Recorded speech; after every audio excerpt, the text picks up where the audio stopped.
All right, let's talk about the books that I read in July. It's RSN. I'm going to try to make this video pretty short. About half of the books that I'm going to go over, I made a video about, so you can see in detail there what I think about the book. The first book that I read, I actually started in June and I finished in July, and that's The Midnight Library by Matt Haig. It's about a library that has just lots of different versions of your life based on decisions that you've made.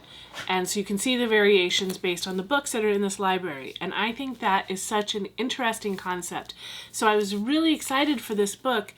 I was actually pretty disappointed though, because it reads like a self-help book. And Matt Haig along the way just tells you exactly what to think. So he'll give you something that happens and then explain to you how to translate that thing that happened. And so it ends up being incredibly uncreative for the reader. I was really disappointed by this book.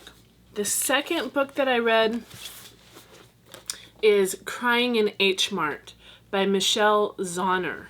This is her memoir, and she talks about her relationship to her mother through the lens of food that they shared, food that they made, how they made it, and it's a really emotional book. A lot happens, and it just brings up a lot, and so I'm just going to leave it at I read this book. This next book I read is, I can't remember if I'm doing this in the right order. I think the next book I read is The Dictionary of Lost Words. I adored this book. This is on my top 10 now for sure. It is about a little girl named Esme, and her father is part of the team that is creating the very first Oxford English dictionary.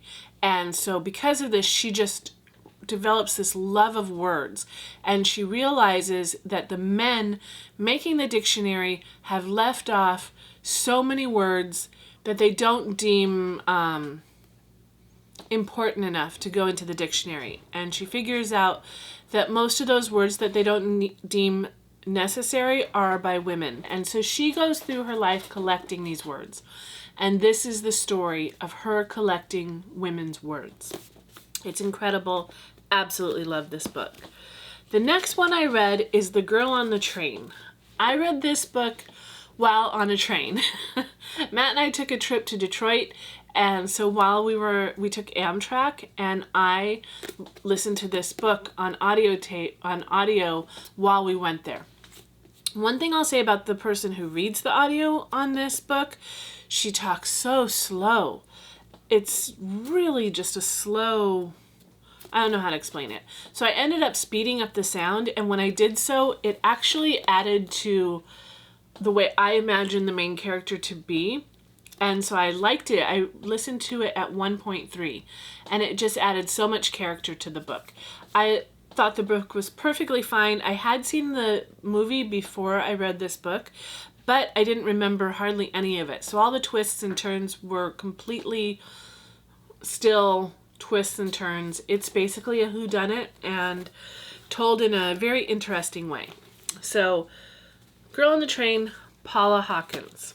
The next book I read is The Guide. I read this while on a camping trip last week, and I have a video coming out talking about this book. So if you want to know what I thought about this book, watch the video that comes out next week. Sneaky, sneaky. All right, the last two books that I read this month. Kim Jong, born 1982. This is about a woman who takes on the personality of other women in her life and not remembering that she did so.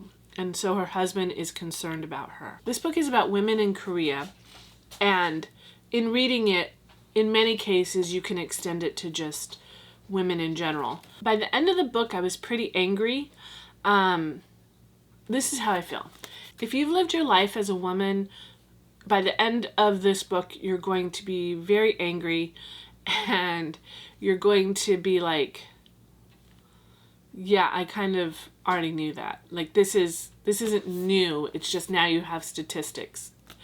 If you've lived your life primarily as a man and not really paid attention to the women in your life, then by the time you get to the end of this book, you're gonna be like, oh my God, I had no idea.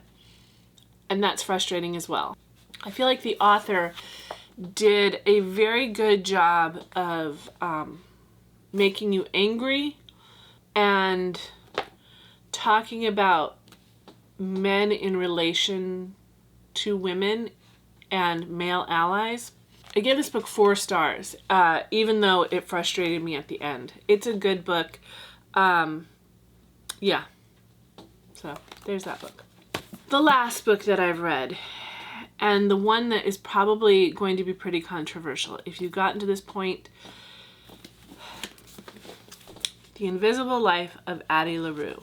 I originally read this book it was supposed to be part of the series with like popular books to see if I like them. And I listened to this on audiobook, and I started listening to this July 15th. And I just finished it 2 days ago. What this book is about is Addie LaRue, who makes a deal with the devil to live forever. But because she gets to live forever, no one remembers her. She talks to somebody moments later. They don't remember that they've met her. She's not able to leave a mark in the world, which is an incredibly cool concept. And everybody raves about this book. So I thought, this must be incredible. After the first 4 hours, it was so repetitive. It was Addie LaRue meeting someone forgetting her. Addie LaRue meeting someone, and someone forgetting her. There are some books where I feel like the author has a vast understanding of the English language. And this author, V.E. Schwab, clearly has that. And I also feel like sometimes because they have this vast knowledge of words, they feel like they have to use every single one of them. And that's what I felt like in this book. It was details for detail's sake. It was beautiful words that added absolutely nothing to the story. About 4 hours in, there's a 5-minute segment about how Addie LaRue puts her thumb in a cup of hot chocolate. And it's written beautifully about the hot chocolate, about the bubbles in the hot chocolate, what color the hot chocolate is. But it never talks about what Addie is thinking about when she puts her thumb in the hot chocolate. It doesn't talk about if this is a nervous habit of Addie just sticking her thumbs in beverages. It's just written for poetry's sake. And I want to read the novel. I want to read about her. I like beautiful words in books if they add to the story. So once I heard about the thumb in the hot chocolate, I gave up. I stopped. I said, I'm not going to finish reading this. And then I picked the physical book up and I said, I just want to see how far I got. I wanted to see how far in this hot chocolate scene was. And when I found it, I found myself starting to read. And I read a couple pages and I'm like, wait, the story's picking up. So I went back to the audiobook and started listening again. And at that point it became a story. Like there was story happening finally. After 4 hours, story was finally happening.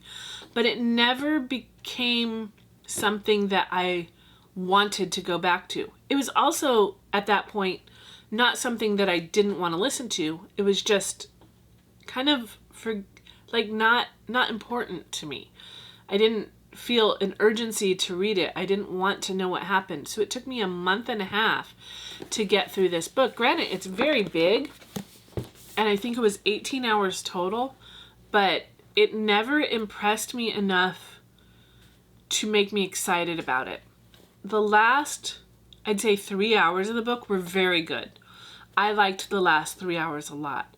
And I did like the beautiful language. I liked the beautiful language when the beautiful language had a purpose.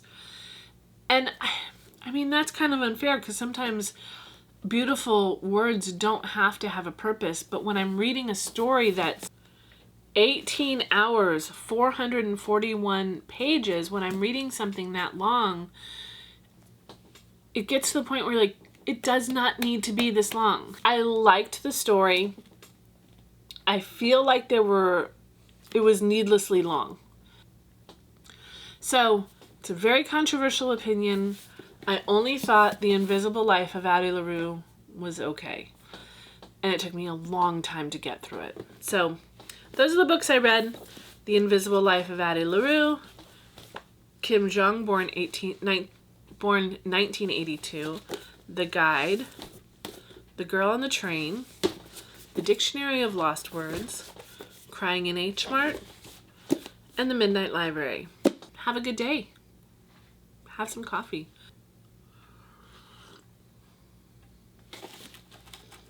Do you see this? What is this?